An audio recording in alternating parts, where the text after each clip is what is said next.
Hello everyone and welcome to Topham TV episode 2. I'm joined by the fabulous Christopher Norton live in Melbourne. Chris has just arrived off the plane from London. Thank you so much for joining me this morning. Great pleasure. After a very short amount of sleep.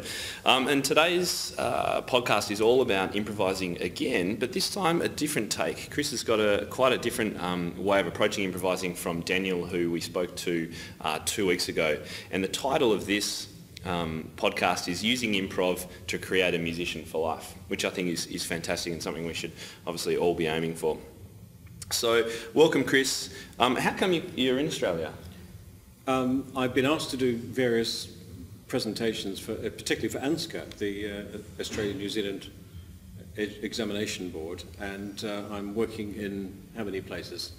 6 altogether, I think, 3 in New Zealand and 3 in Australia.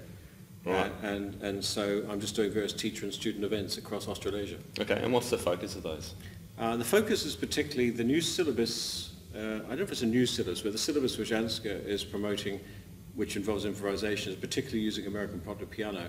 And I'm here to talk to teachers about how easy it is to use and how to use it. Sure. So that's American Popular Piano, which is a series that you brought out a few years ago. Yes, it came out in 2007, and it's a slightly different approach to improvisation teaching in the sense that it involves just the grand stuff. So until level 6, there are no chord symbols and no scales or modes mentioned. Right. It's all done just by reading the grand stuff. And so I like this because Daniel in episode 1 was really talking about modes and using scales and rhythms and things like that. So just completely from scratch, yeah. Let's improvise. Whereas your method, which might appeal, or probably appeal to quite a lot of teachers who are very much based on reading and that kind of area, actually starts with reading music, doesn't it? It does. Now, the gist of it is that there's a whole series of pieces, and the books, each repertoire book has pieces in 3 categories. The first category is lyrical pieces. The second category is rhythmic pieces, which obviously like strict time. And the third are ensembles, so they're piano duets. Okay.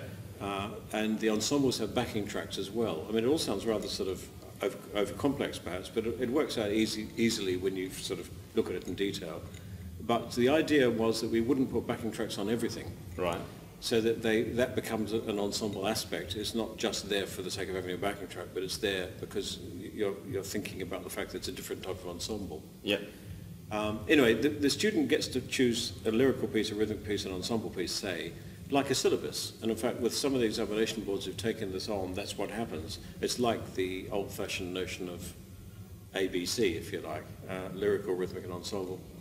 And they learn their pieces, and then once they've learned the piece, they've got sort of harmonic and melodic structure under their fingers and in their ears. I then give them material based on the piece to improvise on. So I'm giving them the standards, if you like, but they're my own standards.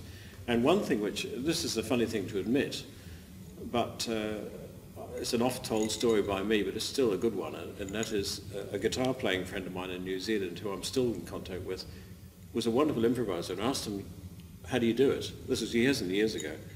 And he said to me, I have 2 secrets. I'm going to now tell you what they are. And I said, what are they? And he said, major pentatonic and minor pentatonic. And what I discovered is that most of my music, when you try to improvise on it, is either major pentatonic or minor pentatonic. I hardly ever use any modes other than Dorian or Mixolydian. Okay. In other words, I don't use that many modes anyway. I'm not really a jazz writer in that sense. Yep. I'm much more of a sort of straight-ahead pop writer. Well, and they're the modes and the scales that are probably most accessible too. They're the easiest to understand. And Daniel, in fact, talked about them in detail last time. But I've got a secret with what I do, which is a very, very easy thing to explain, but it's a very profound secret. And that is, when the student learns the piece, it has a melody, often which are quite easy. They're good melodies. They're easy to remember. Mm.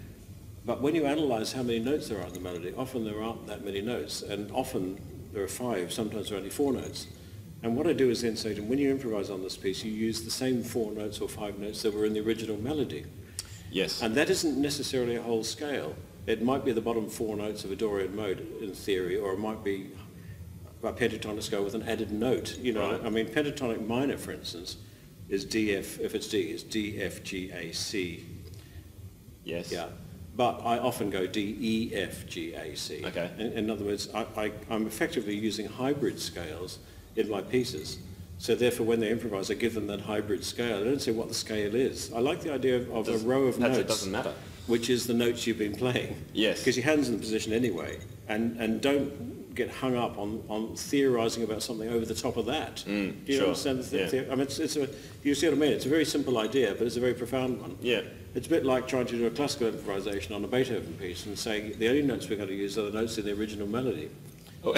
Yeah. In other words, you're not saying that you could theoretically use chromatic scales for this, because you say, well, but we're not going to, because Beethoven doesn't use any chromatic scales. So I'm literally taking the material I have invented, and melodically that is, and getting the student to use those notes. And the second thing I do, which is a very profound thing as well, is I start by giving them the rhythms. Right, okay. So a cool rhythm, so you know it's automatically going to have... It's not just a cool rhythm, in fact. I think one of the big things is that the rhythm I give them is a different rhythm from the original melody altogether. Okay. The idea that you can have a backing, either the piano accompaniment or the backing track, and you can actually come up with a completely different idea, which still sounds good, in a completely different rhythm. Yep. But the rhythm I give them has certain repetitive elements in it, because I'm emphasising the fact that when you improvise, you shouldn't just improvise with no repeats. Continually. In other words, you're trying to do something which has some kind of inbuilt structure. And that's so I'm the giving them a idea. rhythmic structure. Yeah. Then I say to them, now that you've got the notes and the rhythm which I've supplied, now try inventing your own rhythms and using some of your own notes. In other words, add more notes, add different rhythms. And then I say, now don't take any notes what I've said, just do your own thing. But it's giving them a kind of jumping off point. I think it's a good way of putting it, but I'm giving them jumping off points for improvisation. Yep. And you could even go further and say, now we've got to this, there is a theory about the use of the Dorian mode for this piece. Here's the theory, now try doing that.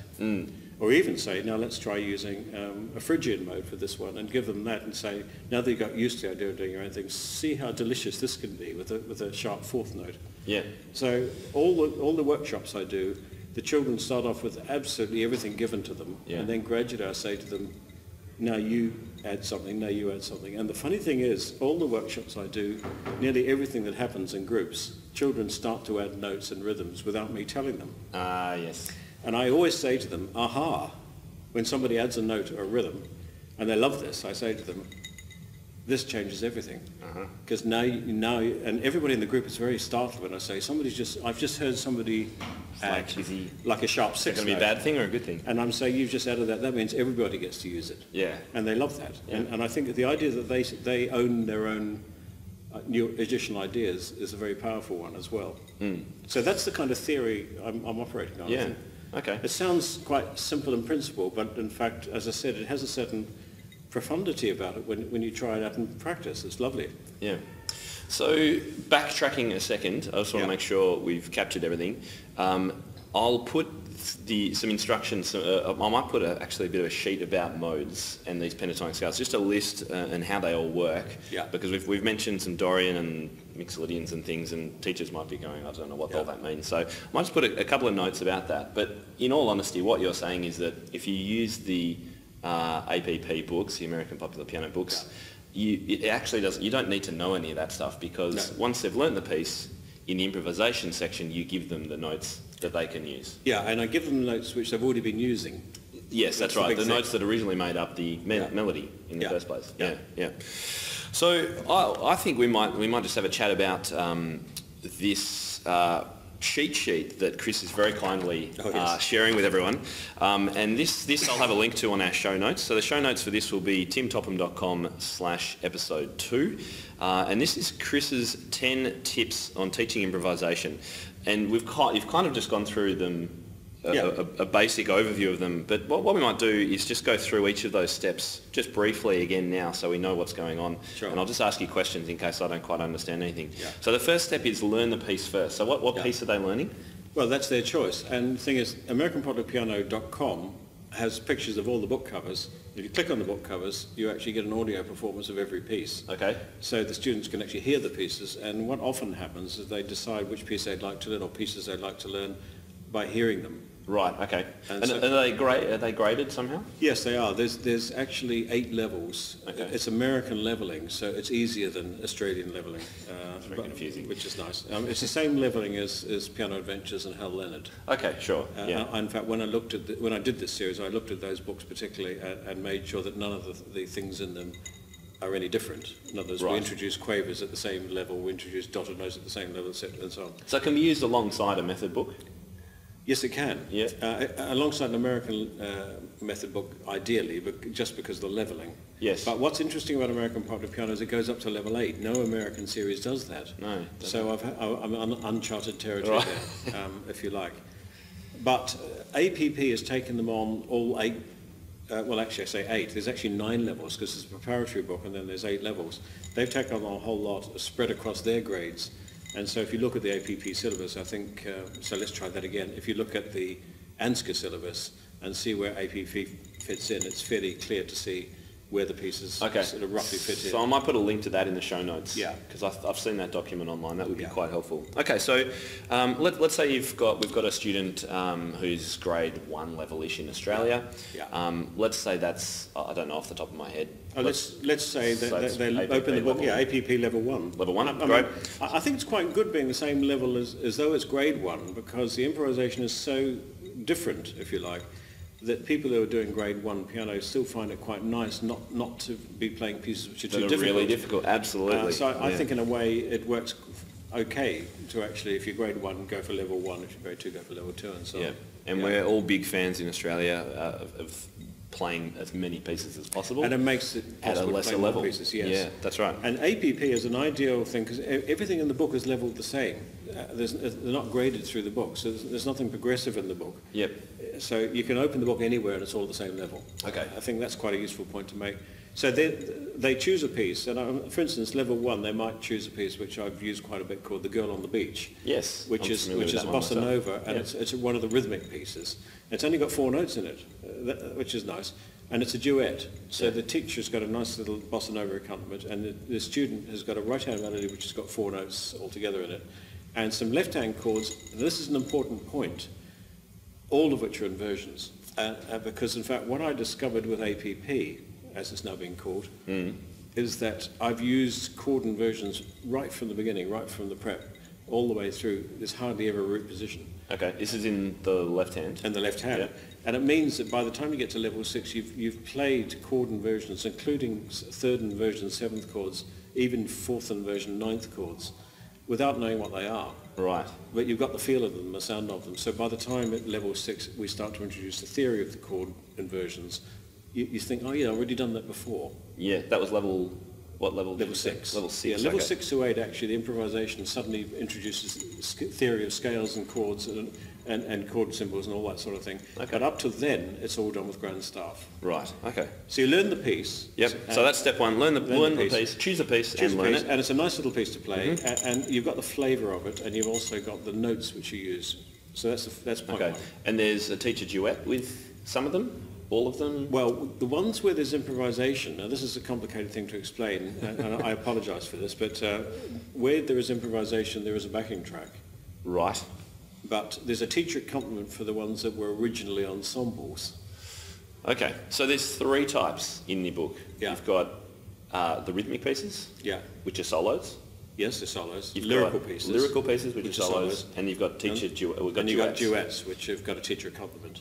Okay, and do any of them have backing tracks? Yeah, all the ensembles have backing tracks. Okay, so these ones here, Yeah, the last one. yeah. So you can actually... But what we liked was the idea was that the lyrical and rhythmic pieces, you're learning to play the piano as a solo pianist. Yes. So we didn't want to plaster it with backing tracks. Yes, no, that makes sense. Yeah. But when you improvise on it, I then add a backing track. Yes, I think yeah. that's the easiest way to explain it. And so when you get to the improvising pieces, the duets at the end, you've got teacher duet, so the teacher can play along and the backing track can be playing Exactly. along. It's So you've effectively a got- 3-part ensemble. Exactly, yeah, which is great.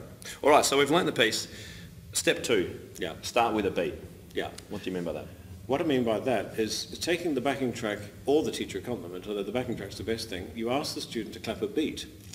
Now, there are some funny statistics on this, amusing funny, and that is that when you take the average 8-year-old, quite a percentage of them can't clap a beat to a backing track.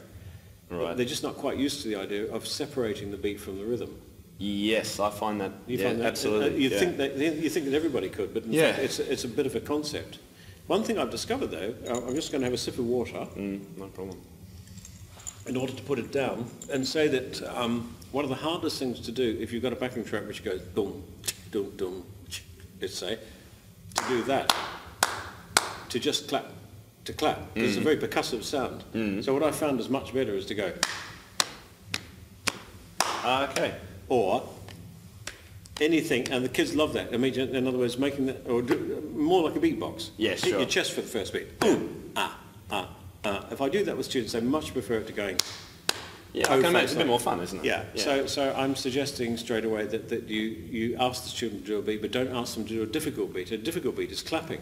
Okay, yeah. Do you agree with that? Yeah, I mean, absolutely, yeah. I like tapping. Even to the be extent honest. of tapping your leg or tapping your foot. Yes. But what you're trying to do is get used to the idea of keeping steady, because what you don't want to do is have students improvising when they can't even keep a beat. Yes. In other words, because they're going to play out of time straight away, and I've discovered students who can't clap a beat can't play in time either. Yep. And therefore you need to kind of train them a little bit, and most piano teaching, I think, is drilling in a good way. In other words, you get the students to clap a beat, and you get them to do it quite a few times, and they practice it all week. That's the first thing they do when they're trying to improvise, is they just take the backing track.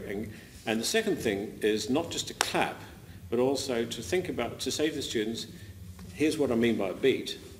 Now, what sort of beat feels natural to you? Because if I went boom, ch, dum, dum, ch, dum, dum, as a beat, I might go boom, ch, dum, dum, ch, dum, dum. And did you notice my foot was going in crotchets and I was clapping minims? Minims, yep.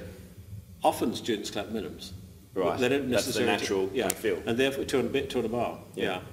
And as drummers will tell you, if you clap minims or you clap crotchets, it's a different feeling. If you have offbeats, it's different from going 1, 2, 3, 4, 1, 2, 3, 4. Yeah. That's already straight away a slightly more Latin beat. Yes. You know, just like that, because you quite like that. So if you had a piece in that kind of rhythm, some students might even do that. Yeah. Some musical students, and clap the fourth beat. Yeah. And you say to them, that's great. They're still clapping a beat. It's the idea of ascertaining what the beat is. If you like. Sure. And feeling it and getting it in. So you might say the second point, which we might make, says start with the beat, is feel the beat. Sure, yeah. And this is along to the backing track, isn't it? Yeah, although it could be done with the piano accompaniment, with the teacher accompaniment, if sure. there's a teacher accompaniment as well. But the backing track is the easiest way to do it. Yeah. Because they're getting used to hearing the backing track as well and doing something different against the backing track than the original tune. All the time it's that idea of hearing a backing and thinking, and now I'm going to do something different to it.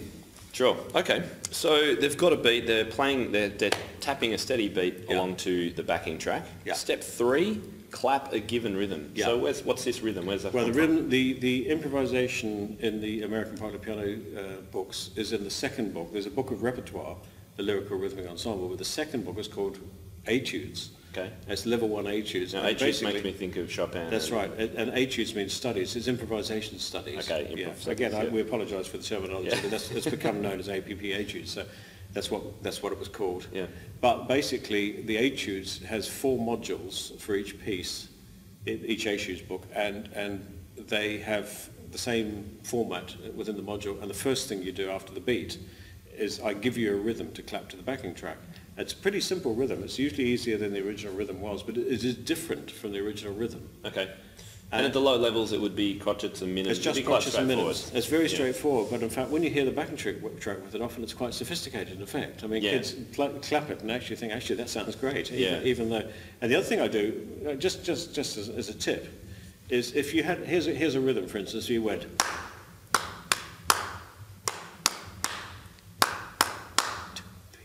So that's all crotchets, minims, and 1 semi-breve. Right. But I say to them, if you've got a white note on your leg, if you've got a black note, clap. Okay.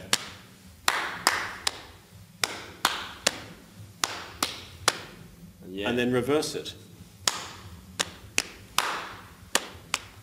Don't you think immediately it's making you more like a drummer? Absolutely. And more connected. Yeah. So I'm saying it's quite fun to make games out of the colours of the notes as well, and actually say, do white notes on your head. Or, black notes on your fingernails. I can imagine the kids liking that. Yeah. Have fingernail polish and do the black notes with the polish. So, anyway.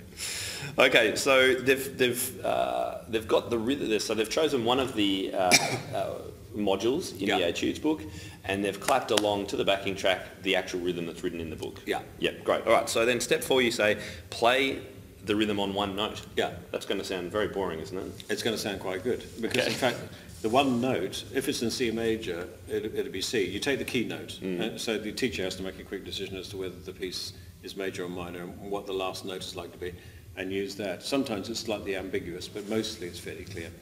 So if it was in C major, you'd be playing it on middle C, and you tell them, play middle C with your thumb, and don't have your rest of your fingers off the keyboard. Yes, okay, yeah, like this. Okay, so no, have a good hand position, but play it with thumb.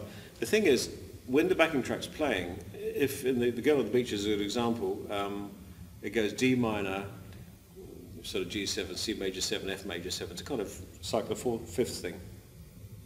The C sounds different every bar because the chords underneath keep changing. I see, and so they're getting used to the idea of hearing the first chord and thinking, oh, that sounds quite nice. It's the seventh of a D minor 7th chord. But the next chord is probably a G7, and it's going to be a bit of a clash with it. Right. So they're already getting used to the idea that even one has a particular effect. Sure, yeah. And it doesn't always have to be a note of the chord And to, doesn't have to to be a work. note of the chord to Yeah. work. In fact, the note you're playing keeps having a different relationship with the bottom of the chord. But what I like about it is you're not saying what that relationship is. All you're doing is hearing it. Yes, yeah. It's a Godai idea that you experience everything first and name it afterwards. I was going to say, a lot of the tapping and things is a Kodai. Yeah, I haven't looked closely at Godai, but apparently I'm very similar. Yeah, I think APP from my experience, is I'd remarkably agree. similar to the Kodai methodology, it seems. Yeah. And it does have the same kind of effect. Anyway, so you can see the reason for using one note. Well, that just takes out all the complexity first. You get used to the idea of adding rhythm and pitch, because it's hard. Right. It's hard enough to clap a rhythm which is written against the backing track without then adding a whole lot of notes. Sure. So basically you strip everything away except the one note. Okay. And make it the key note. All right. So they've gone through and they've played the C or whatever note it is along to the backing track. Yeah. According to the rhythm that's in the piece. Yeah. All right. And then step 5, it says create your own melodies. Yes, in fact, there is an intermediate step which I do. I don't know if I've said this in the notes, but I should really say it. No. Play a rhythm on one note. I'm guessing it's start on 2 notes or 3 notes. Or something. Exactly. Now, Yeah. what I tend to do is this. If you're, and this is an easy thing to say, again, profound and effect there.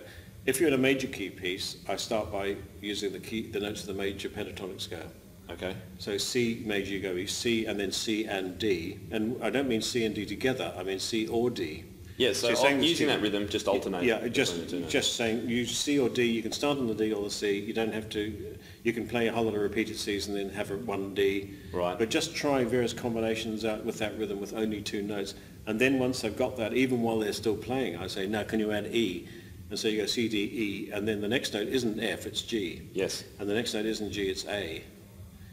But all these notes are written in the No, etude. they're not. Oh, No, they're they're not. not. Okay. No, because what happens in the etude is it jumps straight to a melody using all the notes of the original melody.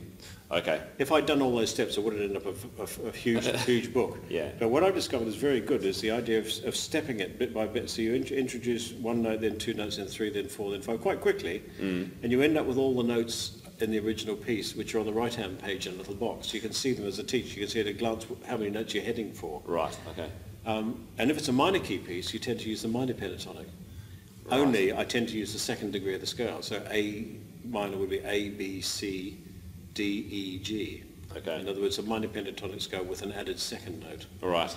Now that sounds complicated, but again, once you've got it, you've got it. Yeah. And if it's a blues piece, you tend to use the blues scale. Yeah. So there's the 3 obvious things. That gets you into the swing of things of playing that rhythm using a variety of notes. Then you get to the book, go back to the book. Suddenly I give you a melody which is written in the book using all the notes of the original melody, or if I didn't have to use them all, but it certainly uses most of them, in that rhythm. Right. And that's not the original melody. This is Not at all. It's another melody variation. altogether. Okay. Yeah. Now, I don't always even do that step. Sometimes I don't even bother. I go straight into their own melodies. Yes. But which is what the notes say. Yeah. But you can go to that step then. And then what you can do from level 1 onwards, add the left-hand chords. So you play just left-hand chords to the backing.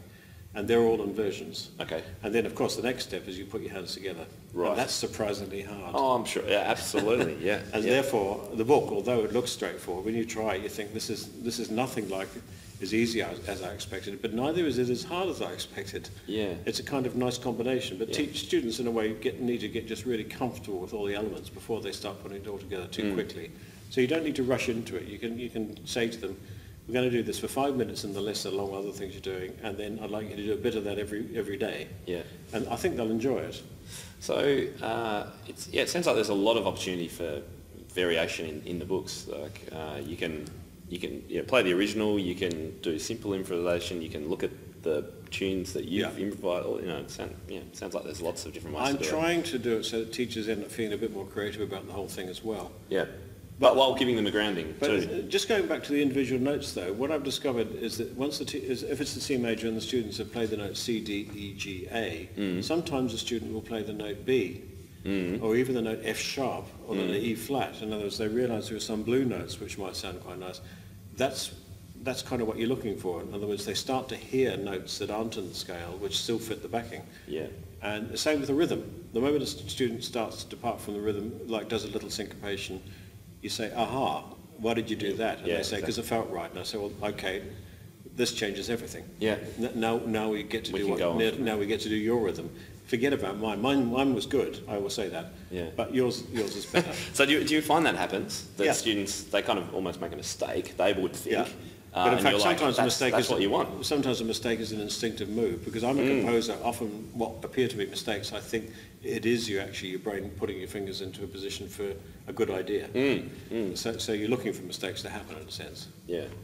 All right. So they've created their own melodies. They might have started with a couple of notes, built it up. Yeah. And then you say, step 6, create a 2-bar melody and then play it back. So this is about. Now, this is looking for licks, things that sound looking good. for licks. Now, this isn't just looking for things that sound good. It's looking for something you can actually remember. Right. Because often students play improvisations, so-called, but all they're doing is playing their fingers mechanically up and down, hoping for the best. If I say to them, what did you just play? And they can't even remember a 2-bar melody. I'm saying, what I'd like you to do is do something so simple that you can remember to play it back. And if they can't do it, I say, I'd like you to play C, 2, 3, 4, C, 2. And I say, that's your melody. Now play it again. In other words, strip it right back to the simplest thing they can do and say, no matter what you do, it's going to sound good, but let's repeat it. Okay. Because they begin to believe in their own melody, and they begin to believe in their own ideas if they can repeat it. I find students, if they are improvising, even on a simple blues scale, for example, which I like doing in lessons, that they'll come up with something that sounds really cool, and I'll go, wow, that was great. Do more of that, or do that again. And they look at you quizzically and say, no, I can't, I don't know what I did. Or they somehow might have not even heard that it was actually any good. So it's about kind of switching them on and getting them on to transcribing yourself. That's what it is. Yeah, so I think that's a really, really good thing, because ultimately I'm by no means a jazz musician, but I know things, if I'm asked to improvise, that sound cool. Yeah. And I've just got that in my repertoire, and I know to do it. So it's about helping students learn to listen and be able to repeat things that they know sound good. And students are always startled if they're playing something and they play a nice little idea, and I play it straight back to them, and they say, oh, they weren't expecting anybody to actually believe in their idea enough to play it back to them. Yeah. So it's trying to encourage them, to play back their own idea. All right, and then step 7, play the same 2-bar melody. Yeah. And repeat it with one note changed. Yes. Why did you get them to do that? The idea of doing not just a repeat, but actually doing a slight variation. Okay. So if it's a doom, doom, doom, doom, doom, to go doom, doom, doom, doom, doom. Simple as that. So you play the same melody twice, but you change the last note, say, or you change one of the notes. They can immediately tell the little twists of melody changes, which actually is part of the appeal of music, isn't it? Yeah, that's right. And my trick as a composer a lot of the time, I think, is I repeat things, but I don't repeat them exactly the same. I do slight variations, just trying to keep people from guessing. I heard recently from somebody who said that when you're doing a jazz solo, that too much repetition is boring for the listener, too much variation is alienating.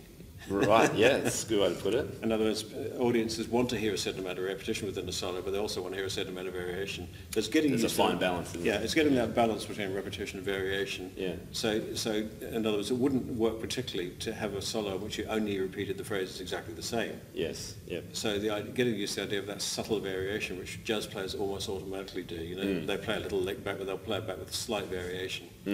Yeah. Okay, good. So we're getting to the close to the finish. Step 8, you say work through the APP modules for the piece. Yeah. So they've gone and they've effectively improvised their own tune to one of the backings. Yeah.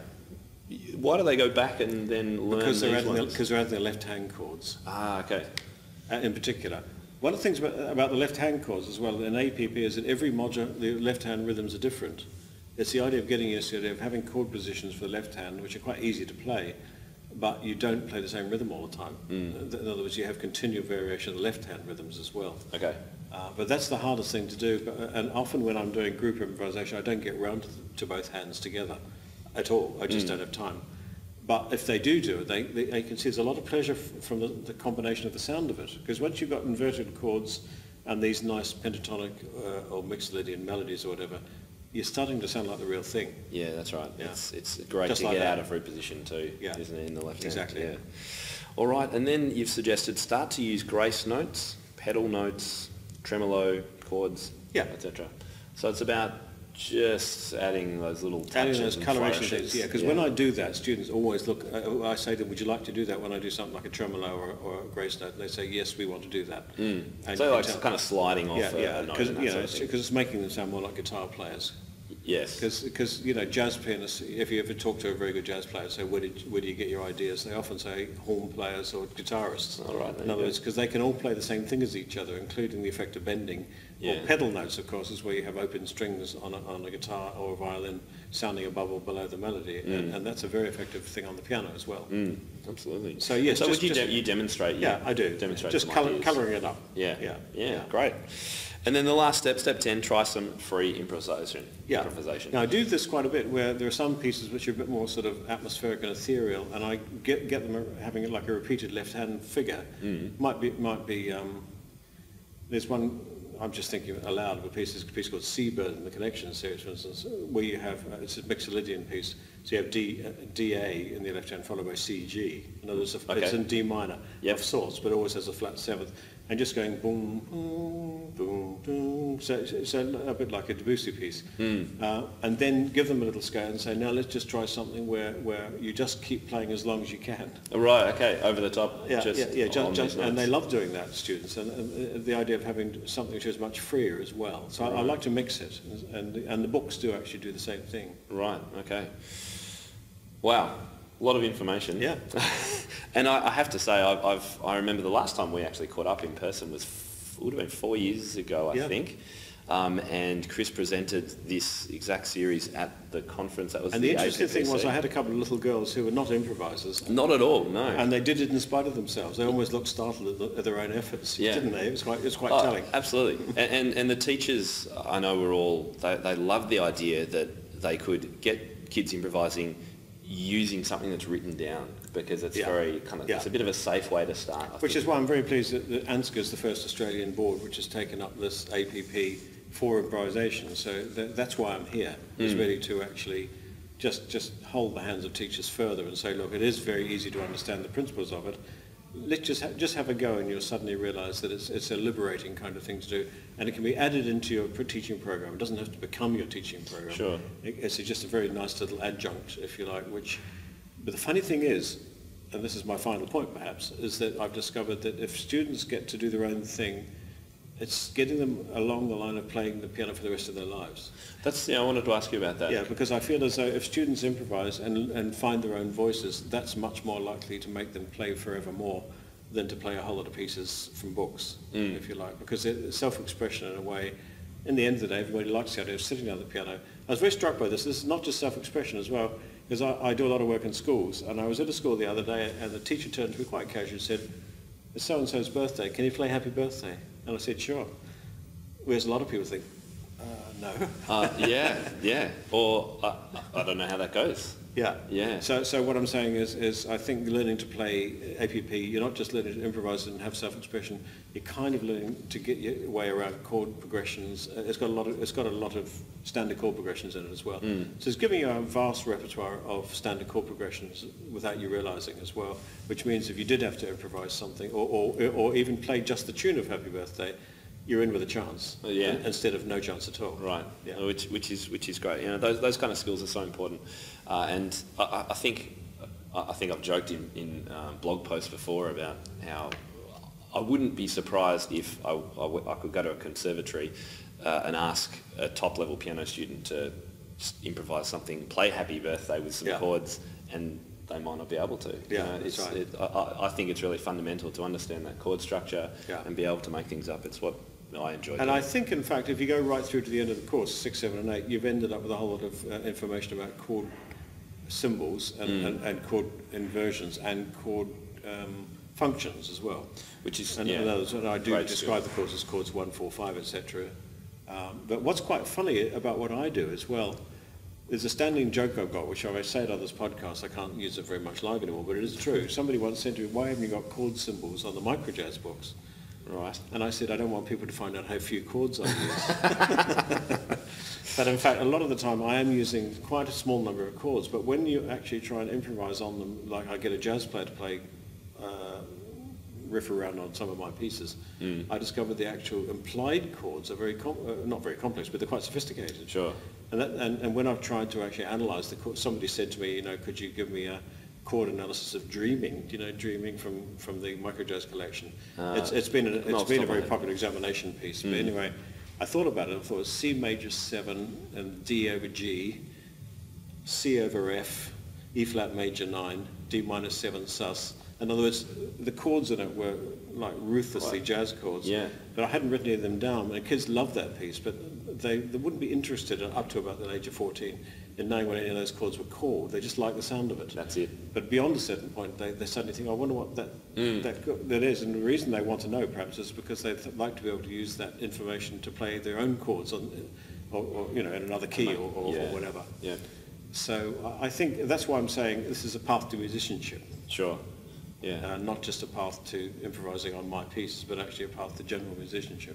And I love that idea of anything that can help students understand chord inversions, particularly. That it's a challenging thing to understand. It's a very hard thing to explain. Yeah. It is. And I love the idea of a whole course which is all based on chord inversions, which is what APP is. Yeah. No, that's great.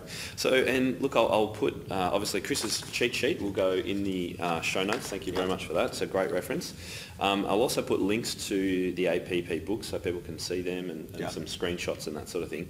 And I'll also link to ANZCA. And I was just going to ask you, I'm assuming do the pieces from APP, are they actually, they're examinable pieces in the modern pianoforte course? Yes, they are. Right? Yeah, great. That's my understanding, Yeah. And with backing tracks, or not sure? Well, only if the backing tracks are available. Yeah, great. Yeah. Okay, that's fantastic.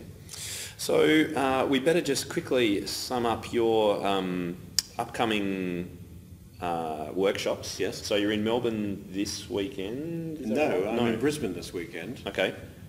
Doing a day on Saturday. Okay. And then I'm coming into Sydney on Monday and doing some work with the King's School in Sydney, because my wife and I have written a musical, an ANZCA musical with the King's School, which will be premiered in October. It's the first one we've done a commission type for Australia, but we've written 26 musicals altogether. These are the micro musicals, aren't they? Which is becoming quite a thing. So I'll put it. Have you got a website, or is there? Yeah, Micro Musicals is a sort of spur off my website, off Christopher Norton. So I'll put a link to that in case you guys work in schools and you're interested in those. These are musicals which are written for under 12s. Okay. So it's quite useful, and they don't ever last more than half an hour, and they can be learnt in as little as 2 days. That sounds great. Yeah, so they're quite fun. And then I'm coming into Melbourne and doing an ANZCA workshop in Melbourne and some private lessons. Okay. And then Canberra. Right, Canberra, that's mid-April, I think, or 8 to 10 April-ish. Week. And then I'm across to New Zealand to go to Auckland, Tauranga, Dunedin. Okay, and that's April 12 to 16 for the Kiwis. And then fly to Hong Kong and do some workshops there, and then I'm home again. Guinness. Back into work in London. Busy man. Well, Chris, thank you so much for all that. Great. It's really, really good to spend some time with you. And I'm very keen, I think down the track we talked about maybe just doing a bit of a chat about you and what you do these days. I think people would find it really, really interesting. But that's the subject of a future interview, I think. Yeah. But yes, thank you very much for your time. Great. Lovely to speak with you. Likewise. And guys, if you're interested in any of those show notes, they'll all be at timtopham.com/episode 2. All the downloads, links and everything that we've talked about will be there. So thank you. Until next time, see you later.